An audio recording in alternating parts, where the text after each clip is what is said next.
આજે પ્રદેશ ભારતીય જનતા પાર્ટીના યશસ્વી અધ્યક્ષ આદરણીય શ્રી જગદીશભાઈ વિશ્વકર્મા સાહેબ સુરત ભારતીય જનતા પાર્ટી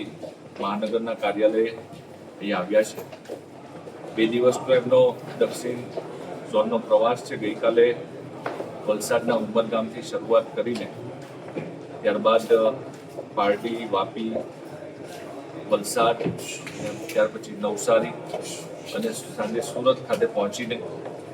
જે દક્ષિણ ઝોનની અંદર જે રીતે વરસાદ ખૂબ પડ્યો અને ઘણી જગ્યા પર ઘણા લોકોને ખૂબ મુશ્કેલી પડી, ઘણી જગ્યા પર જે પરિસ્થિતિ થઈ છે વરસાદના કારણે કોઈના ઘરની અંદર પાણી ઘૂસી ગયું કે એ પ્રકારની પરિસ્થિતિની અંદર ત્યાં લોકોની વચ્ચે જઈને જે ભારતીય જનતા પાર્ટીના કાર્યકર્તાઓ એમની મદદે ગયા છે, કાર્યકર્તાઓનો ઉત્સાહ વધારવા માટેથી અને જે લોકોને આ પરિસ્થિતિની અંદર જે દુઃખ પડ્યું છે એના સહભાગી થવા માટે, એમની વેદના સાંભળવા માટે એમની પાસે ગયા અને પરિસ્થિતિ જોઈને આખા ગુજરાતમાંથી જે પ્રકારે ભારતીય જનતા પાર્ટીના વિવિધ કાર્યકર્તાઓના માધ્યમથી, વિવિધ સમાજના લોકોના માધ્યમથી જે પણ મદદ મળે, જે પણ સેવાકીય પ્રવૃત્તિ થાય એના માટે થઈને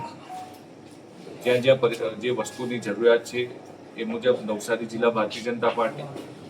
અને વલસાડ જિલ્લા ભારતીય જનતા પાર્ટીના અમારા બંને પ્રમુખો જે જરૂરિયાત છે મુજબની યાદી બનાવીને અમને સોંપી છે. સાથે સાથે સુરત મહાનગરની અંદર કુલ મળીને 15,000 કાચો સીધો એટલે કે રાશન કીટ એક તૈયાર કરવામાં આવી છે. જેની અંદર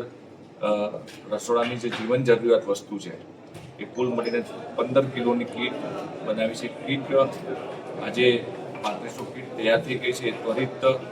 વલસાડની અંદર 2500 કીટ થઈથી બંને પ્રદેશ અધ્યક્ષજીએ જે કાર્યકર્તાઓ દિવસ રાત મહેનત કરીને કીટ તૈયાર કરી રહ્યા છે, કીટ આજે મોકલવામાં આવનાર છે અને નવસારી જિલ્લાની અંદર આજે 1100 કીટ અહીંથી મોકલવામાં આવનાર છે. ઘણી જગ્યા પર તાલપત્રીની જરૂરિયાત છે, ઘણી જગ્યા પર ધાબળા અને સાથે કપડાની પણ જરૂરિયાત છે. એ બધી જ જરૂરિયાત જે કાર્યકર્તાઓ, જે સમાજના સેવાભાવી સંસ્થાઓ છે જે આપી રહ્યા છે એ મુજબ લોકોને પહોંચાડવાનો ભારતીય જનતા પાર્ટીના કાર્યકર્તાઓ પ્રયત્ન કરી રહ્યા છે. સુરતની અંદર સુરત જિલ્લામાંથી 5,000 કીટ આ પ્રકારે તૈયાર કરીને ત્યાં મોકલવામાં આવનાર છે અને સુરત મહાનગરમાંથી કુલ મળીને 15,000 કીટ અહીંથી મોકલવામાં આવનાર છે અને સાથે 5,000 ધાબળા સુરત મહાનગરમાંથી નવસારી જિલ્લા અને વલસાડ જિલ્લાની અંદર